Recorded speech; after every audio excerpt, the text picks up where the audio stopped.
Next PYQ क्या है जो 2010 में भी आया, 2023 में भी आया, ठीक है, और जिसमें क्या प्रूव करना है, इरेशनल नंबर। लेकिन इसका हम क्या करेंगे, टाइप नंबर 1 देख रहे हैं कि जिसमें हम क्या करने वाले हैं कि on proving irrationality of number of the form under root n, मतलब कोई एक नंबर रहेगा n की जगह पर और एक अंडर रूट रहेगा, तो इसके 2-3 टाइप के क्वेश्चंस है वो पूरे देखेंगे हम, ताकि कोई भी क्वेश्चन मिस ना हो, ठीक है। तो यहाँ पर देखो हमने जो पीवाईक्यू लिया 2010 और 23 का, ये 2 इयर्स में पूछा जा सकता है, और वैसे ये इंपॉर्टेंट ही क्वेश्चन है, हो सकता है इस साल भी आ जाए 26 में भी, ठीक है।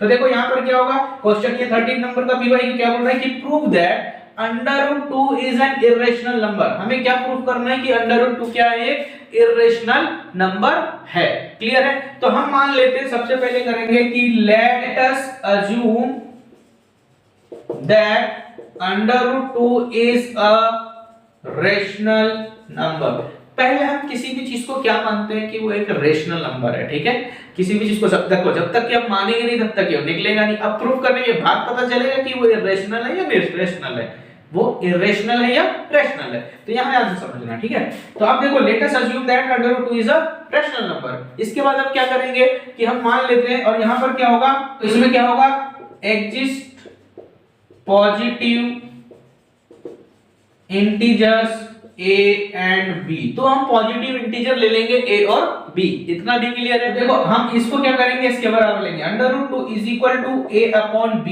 और वहां पर वेयर क्या है, a and b are coprime. क्या है, a एंड b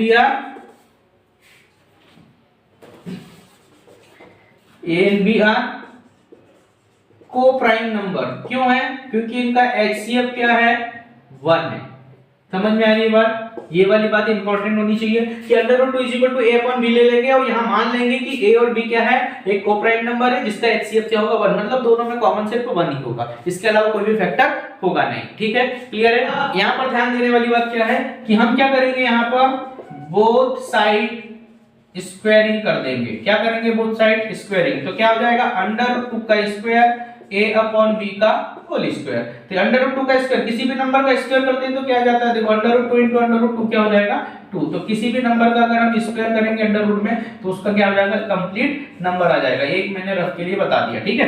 तो यहां पर क्या आ जाएगा, 2 is equal to a square upon b square. Clear है, बात समझ में आ रही है, पक्का। चलो तो यहां पर क्या करेंगे, अब यहां पर हम क्या करेंगे, इसको इंटरचेंज कर देंगे, तो यहां आ जाएगा b square is equal to a square upon 2। यहां इंटरचेंज कर रहे हैं, मतलब a की जगह b चला जाएगा, b की जगह a। अब ऐसा कर क्यों रहे हैं, तो यहां पर देखो हमने एक थ्योरम पढ़ा था जिसके मैंने थ्योरम बताया था कि p divides a square then p divide also ab। तो यहां पर वही बात होगी कि b square is equal to हमारे पास क्या है, a स्क्वायर अपॉन 2 है। क्लियर है, बात समझ में आ रही है। तो यहां पर हम क्या देखने वाले हैं कि यहां थ्योरम लगेगा। थ्योरम क्या बोल रहा है कि a स्क्वायर डिवाइडेड, थ्योरम क्या बोलेगा कि 2 divides a square then 2 divides a also. इतना समझ में आ रहा है, मतलब 2 डिवाइड्स a स्क्वायर को लिख ऐसा भी लिख सकते हो, 2 divides a square then 2 divides a also.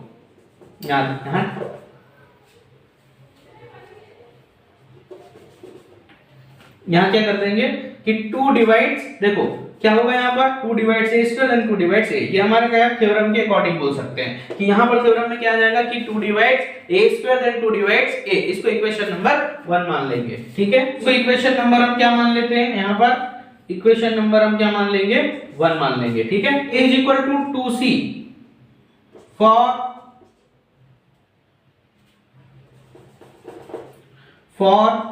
Some integer c। तो हम यहां पर एक चीज क्या करेंगे, अब 2, एक और चीज हम मान लेते हैं कि a is equal to 2c for some integer c। हम क्या कर रहे हैं, a is equal to 2c for some integer c के लिए ले लेंगे। तो यहां तक बात समझ में आ गई। देखो यहां से इंटरचेंज कर दिया था, यहां b स्क्वायर, अब यहां पर क्या आ गया कि a divides a square then a divides a also. तो ये स्टेटमेंट थ्योरम के अकॉर्डिंग आ गया, हमने इसको इक्वेशन नंबर 1 दे दिया। फिर अगली चीज क्या है कि a इज इक्वल टू हम क्या ले रहे हैं, 2c ले रहे हैं फॉर सम इंटीजर c के लिए, ठीक है। अब हमने ये ले लिया, मैं यहां से थोड़ा सा ब्लॉक बना दे रहा हूं ताकि आपको यहां पर समझ में आ जाए, ठीक है। तो देखो थोड़ा बोर्ड हमारा छोटा है इसलिए ध्यान रखना, ठीक है। अब देखो यहां पर क्या करेंगे, हमारे पास क्या आ गया, a is equal to 2c आ गया। क्या आ गया भाई, टू सी नहीं, टू सी नहीं, टू सी, ठीक है। तो a इक्वल टू 2c आ गया। हम क्या करेंगे यहाँ पर बोथ साइड स्क्वायर कर देंगे, बोथ साइड क्या कर रहे हैं स्क्वायर करेंगे, तो क्या हो जाएगा a square is equal to 2c का स्क्वायर। इतना क्लियर है। अब देखो a स्क्वायर की जगह हम क्या लिख सकते हैं, एक चीज हम देखो यहाँ पर एक चीज और कर सकते थे हम कि यहाँ पर हमारे पास क्या आ रहा था, ये वाली स्टेटमेंट में देखो कि a square 2b square is equal to हम a स्क्वायर लिख सकते हैं। यहाँ पर ये वाला b इधर जा रहा है तो हम क्या करेंगे, इसको हम लिख सकते हैं कि a square is equal to 2b square. तो हमारे पास क्या है यहाँ पर a square is equal to 2b square की जगह a स्क्वायर की जगह हम क्या लिख देंगे, a स्क्वायर की जगह हमारे पास क्या आ गया, a स्क्वायर की जगह हम 2b स्क्वायर लिख सकते हैं। 2b स्क्वायर कहां से आया समझ में आ रहा है, यहां से देखो ये स्टेटमेंट आया था a स्क्वायर थे b स्क्वायर इधर था तो b स्क्वायर यहां चला जाएगा तो क्या जाएगा 2b square is equal to a। तो a स्क्वायर की जगह 2b स्क्वायर लिख देंगे और यहां पर 2c का होल स्क्वायर ऑलरेडी है तो यहां आ जाएगा 2b का स्क्वायर इज इक्वल टू 2 का स्क्वायर 4 और c स्क्वायर, ये 2 चला जाएगा इनके डिवाइड में तो यहां क्या आ जाएगा 4c का अपॉन 2 से 2 कैंसिल हो जाएगा तो क्या बचा b square is equal to 2c square. हमारे पास क्या आ गया एक नया statement b square is equal to 2c square. Clear है, बात समझ में आ रही है, क्लियर है। तो अब यहां पर देखो हम इसको क्या लिख सकते हैं कि यहां पर c आ जाएगा। तो ये देखो अभी हमारे पास ये स्टेटमेंट आया, हम इसको क्या लिख देंगे कि b स्क्वायर अपॉन ये 2 इसके अपॉन में आ जाएगा 2 is equal to c square. अब यहां पर अगेन हमारे पास क्या थ्योरम आ जाएगा, थ्योरम क्या आएगा कि b 2 divides b square, 2 divides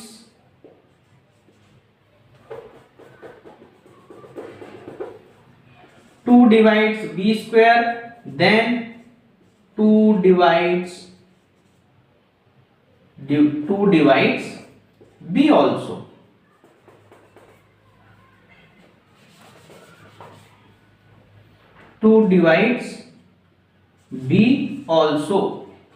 ठीक है, तो यहां पर थ्योरम अगर लग जाएगा कि 2 divides b square then 2 divides b also. तो यहां पर दोनों चीज, पहले में क्या था a divides a square then 2 divides a, वैसे क्या दूसरे में b 2 divides b square then 2 divides b। तो यहां दो स्टेटमेंट हमारे पास, ये इक्वेशन नंबर 2 आ गई। तो इक्वेशन 1 और 2 हमारे पास दो इक्वेशन आ गई है। यहां पर क्या लिख सकते हैं हम, मैं यहां पर बीच में लिख रहा हूं। अब यहां पर देखो मैं बीच में लिख रहा हूं, थोड़ा सा जगह क्या थोड़ा सा डिफरेंट हो गया, तो अगले क्वेश्चन में मैं थोड़ा सा सिस्टमैटिक इधर से लिखना चालू करूंगा, ठीक है। तो देखो यहां पर जो मेन चीज है कि हम लिखेंगे फ्रॉम इक्वेशन 1 एंड 2। तो 1 एंड 2 में क्या होगा कि जो हमने एज्यूम किया था, जो कॉन्ट्राडिक्टरी एज्यूम किया था कि √2 एक इरेशनल नंबर है, तो यहां पर क्या हो जाएगा कि √2 एक रेशनल नंबर है। √2 हमने देखो एज्यूम पहले हमने क्या किया था, 1 एंड 2 हमने क्या लिखा कि we obtain that A and B obtain that 2 is a common factor of A and B।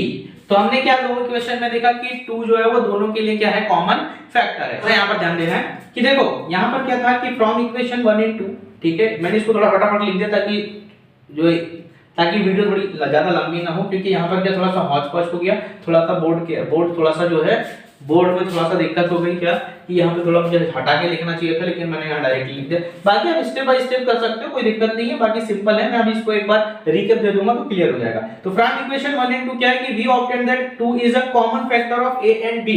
अब हमने देखा कि जो 2 है वो यहाँ के लिए भी कॉमन था और यहाँ के लिए भी, यानी 2 डिवाइड्स a स्क्वायर भी और 2 डिवाइड्स b स्क्वायर भी, तो दोनों के लिए कॉमन था, मतलब factor a and b। But क्या था कि this contradiction the fact that a and b have no common factor other than none. दोनों में एक के अलावा कोई भी कॉमन फैक्टर नहीं है, दोनों में एक के अलावा कोई भी कॉमन फैक्टर नहीं है। इसीलिए क्या होगा कि this means that assumption is wrong और √2 एक इरेशनल नंबर है। तो मैंने यहां बोल भी दिया, बाकी इसको थोड़ा नीचे अगर दिख भी नहीं रहा होगा तो आप थोड़ा सा देख लेना, बाकी लिखना है। यहां मेन चीज जो थी वो यही करती, हमने जो प्रूफ किया ना, तो आप तो क्या लिख सकते हो कि दोनों इक्वेशन फ्रॉम इक्वेशन 1 और 2 और ये जो हमने assumption लिया था या कॉन्ट्रडिक्शन लिया था ये रॉन्ग है, क्योंकि दोनों में एक के अलावा यानी 1 के अलावा कोई भी कॉमन फैक्टर है नहीं, तो इसलिए क्या होगा ये इरेशनल नंबर होगा। इसको एक रिकैप दे रहा हूं मैं, तो ध्यान से समझ जाना, हो सकता है अगर कोई चीज छूट गई हो या हौच-पौच हो गई हो तो इसको समझ लेना।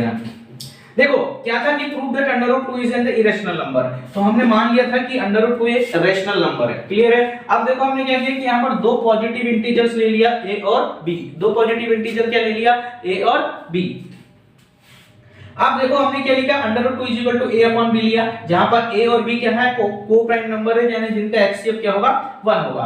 अब बोथ साइड स्क्वायरिंग कर देंगे, यानी बोथ साइड स्क्वायर करेंगे यहां पर, तो अंडर रूट 2 का स्क्वायर करेंगे तो 2 मिलेगा, a अपॉन b का स्क्वायर करेंगे तो a square upon b square मिलेगा। हमने क्या किया, b स्क्वायर को इधर लेंगे तो 2b square is equal to a square आ गया, क्लियर है। उसके बाद b स्क्वायर को हमने इस साइड ले गया और 2 को इधर ले गया, ऐसा क्यों किया, ताकि हम थ्योरम में लिख पाए। तो थ्योरम क्या बोलता है कि 2 divides a square then 2 divides also a also. यहां तक समझ में आ गया, क्लियर है, कोई डाउट? अब यहां पर देखो, अब दूसरी बात, एक पहला पार्ट हुआ, अब दूसरी बात, a is equal to 2c for some integer c। तो हम क्या करेंगे, अब a की जगह हम 2c यानी कि दूसरा इंटीजर ले लेंगे c, और यहां पर a is equal to 2c ले लेंगे। तब इसके बाद हम यहां लिखेंगे a is equal to 2c हो गया, बोथ साइड स्क्वायर करेंगे तो a square is equal to 2c square हो जाएगा। तो यहां पर क्या हो जाएगा, 2b का स्क्वायर, यानी a स्क्वायर को हम क्या लिख सकते हैं, 2b स्क्वायर, a स्क्वायर को हम क्या लिख सकते हैं, 2b स्क्वायर। तो यहां पर आ जाएगा 2c का होल स्क्वायर। अब यहां पर क्या होगा, 2b का स्क्वायर सेम ही है, 2c का होल स्क्वायर करेंगे तो 2 का स्क्वायर हो गया 4, और ये c का स्क्वायर c स्क्वायर। अब ये b स्क्वायर रहेगा, 2 इसके अपॉन में चला गया, 2 से 2 कैंसिल होगा, तो क्या बचा हमारे पास, b square is equal to 2c का स्क्वायर। अब यहां पर देखो b स्क्वायर अपॉन 2, यानी हम क्या है 2 इसको डिवाइड में ले जाएंगे, तो b square upon 2 is equal to c square. तो यहां पर अगेन फिर थ्योरम लग जाएगा कि 2 divides b square then 2 divides b also. ये इक्वेशन नंबर 2 हो गई। एक इक्वेशन नंबर a थी, एक इक्वेशन नंबर 2 a थी। अब देखो from equation 1 and 2 we obtained that 2 is a common factor of a and b। हमने इक्वेशन 1 और 2 के हिसाब से देखा कि हमारे पास कॉमन फैक्टर क्या निकल रहा है, कि 2 निकल रहा है। लेकिन यहां पर क्या है कि but this contradiction is that fact that a and b have the no common factor other than 1, यानी एक के अलावा कोई दूसरा कॉमन फैक्टर है ही नहीं। तो इसीलिए ये जो हमारा अजम्पशन था वो फेल होता है और अंडर रूट 2 को हम इरेशनल नंबर मान लेते हैं। ठीक है, इसी टाइप से एक बात का विशेष ध्यान रखना है कि जैसे हमने अंडर रूट 2 वाले को प्रूफ किया है, इस अंडर रूट 2 की जगह अंडर रूट 3 हो, अंडर रूट 5 हो, अंडर रूट 7 हो, सेम टू सेम, बस जहां 2 है वहां पर 7 आएगा, बाकी और कुछ भी अलग नहीं करना है, सेम टू सेम प्रूफ करना है। बात समझ में आई? वापस बोल रहा हूं कि अगर हमारे पास under root 2, under root 3, under root 7, under root 5 कुछ भी आता है, तो वहां पर आपको सिर्फ और सिर्फ यहां जैसे 2 का स्क्वायर अंडर रूट 2 का स्क्वायर 2 रहा है, वहां अंडर रूट 5 का स्क्वायर 5 हो जाएगा, है ना। वैसे यहां पर जैसे 2 का स्क्वायर 4 हुआ था, वहां 4 का स्क्वायर या 5 का स्क्वायर जो है वो 25 हो जाएगा। बात सेम टू सेम करना है, जैसे यहां पर a स्क्वायर डिवाइडेड बाय 2 आ रहा है, वहां a स्क्वायर डिवाइडेड बाय 3 आएगा, a स्क्वायर डिवाइडेड बाय 5 आएगा, a स्क्वायर डिवाइडेड बाय 7 आएगा। बस क्लियर, बस ऐसे ही करना है। मैं भी आपको कुछ क्वेश्चंस दे रहा हूं, उसकी प्रैक्टिस आप कर ले। देखो नेक्स्ट अभी मैंने क्या बताया कि अंडर रूट 2 जो है हमने प्रूव किया कि इरेशनल नंबर है। तो यहां पर देखो नेक्स्ट पीवाईक्यू में क्या देख रहे हैं कि पीवाईक्यू जो मोस्ट इंपॉर्टेंट है, देखो इन्हीं में से क्वेश्चन एक आएगा ही आएगा, अंडर रूट 2 वाला आएगा, या अंडर रूट 2 या अंडर रूट 3 या अंडर रूट 5। ठीक है, तो देखो ये 2009 में भी आया था, 10 में गया, 19 में भी आया था और 23 मतलब 2009 में भी आया, 2010 में भी आया, 2019 में भी आया और 23 में भी क्या आया था, अंडर रूट 3 को प्रूव करना है इरेशनल नंबर। तो यहां पर देखो कैसा सेम है जैसे अंडर रूट 2, जैसे मैंने इसके पहले अंडर रूट 2 में बताया, वैसे क्या करोगे, जहां जहां पर भी 2 लिखा था वहां पर बस आपको क्या करना है, 3 करना है। वैसे क्या है नेक्स्ट पीवाईक्यू क्या है कि जो 2009 में भी आया था, 10 में भी और 23 में भी, तो ये क्या था 14 नंबर का कि अंडर रूट 5 को इरेशनल नंबर प्रूफ करना था। किसको? अंडर रूट 5 को इरेशनल नंबर प्रूफ करना था। लेकिन इसको भी क्या करेंगे हम, सेम अंडर रूट 2 के जैसे ही प्रूफ करेंगे। जहां पर 2 था वहां पर 5 हो जाएगा, जहां पर 3 था वहां पर भी 5 हो जाएगा, बस खत्म। 7 आता तो 7 वाले को भी सेम करना है। वैसे अभी ये पीवाईक्यू में नहीं था, लेकिन फिर भी मैंने आपको बता दिया।